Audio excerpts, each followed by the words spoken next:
The Frog Prince. In old times, when wishes still helped, there lived a king. His daughters were all beautiful, but the youngest one was so beautiful that even the sun, which has seen much, was astonished when it shone on her face. Near the king's castle lay a great dark forest, and under an old lime tree there was a well. When the day was warm, the king's daughter would go out into the forest and sit by the cool fountain. When she was bored, she would take a golden ball and throw it up high, catching it again. This ball was her favorite toy. One day, the princess' golden ball did not fall into her waiting hands, but onto the ground beyond, rolling straight into the well. The king's daughter watched it disappear into the deep, deep water. She began to cry. Louder and louder she cried, but could not be comforted. As she lamented, someone said to her, "What ails thee, king's daughter? Thou rapest, so that even a stone would show pity." She looked around to the side whence the voice came and saw a frog stretching forth its thick, ugly head from the water. "Old water splasher, is it thou?" she said. "I'm weeping for my golden ball, which has fallen into the well." "Be quiet and do not weep," answered the frog. "I can help thee, but what will you give me if I bring your plaything up again?" "Whatever thou wilt have, dear frog," said she, "my clothes, my pearls and jewels, and even the golden crown which I am wearing." The frog answered, "I do not care for your clothes, thy pearls and jewels, or thy golden crown, but if you will love me and let me be your companion and playfellow, and sit by you at your little table, and eat off your little golden plate, and drink out of your little cup, and sleep in your little bed. If you promise me this, I will go below and bring you your golden ball back." "Oh, yes," she said, "I promised you the old one." "If you only bring me my ball back," she thought, "how this silly frog talks. He lives in the water with other frogs and croaks, and can't be a companion to any human." But the frog, when he had received this promise, put his head in the water and sank down. In a short while he came swimming up with the ball in his mouth and threw it on the grass. The king's daughter was delighted to see her pretty plaything again, and picked it up and ran away with it. "Wait, wait," said the frog. "Take me with you. I can't run as fast as you can."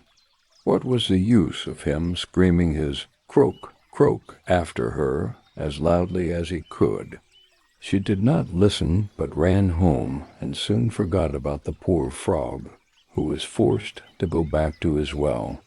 The next day, when she had settled herself at the table with the king and all the courtiers, the princess was eating from her little golden plate.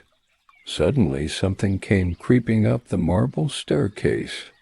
When it reached the top, it knocked on the door and called out, "Princess, youngest princess, open the door for me." The princess ran to see who it was, but when she opened the door, there sat a frog in front of her. She slammed the door in great haste and sat down to continue her dinner. The king saw that her heart was beating wildly and asked, "My child, what are you so afraid of? Is there a giant outside who wants to carry you away?"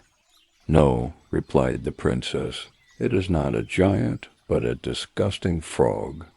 "What does a frog want with you?" "Ah, dear father, yesterday, as I was playing by the well in the forest, my golden ball fell into the water. Because I cried so much, the frog brought it back to me. Because he insisted, I promised to make him my friend. Companion, I never thought he would come out of the water, but now he is here and wants to come inside me." Meanwhile, it knocked again and cried. The youngest princess opened the door for me. You don't know what you said to me yesterday by the cool waters of the fountain. The youngest princess then opened the door and said the king's promise that he must perform. Go and let him in. She went and opened the door. The frog hopped in and followed her to her chair. There he sat and cried, "Lift me up beside you."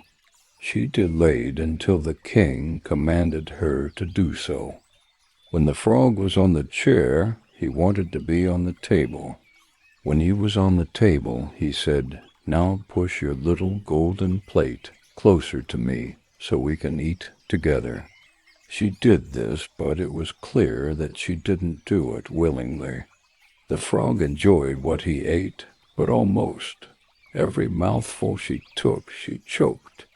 He said, "I have eaten, and I'm satisfied. Now I am tired.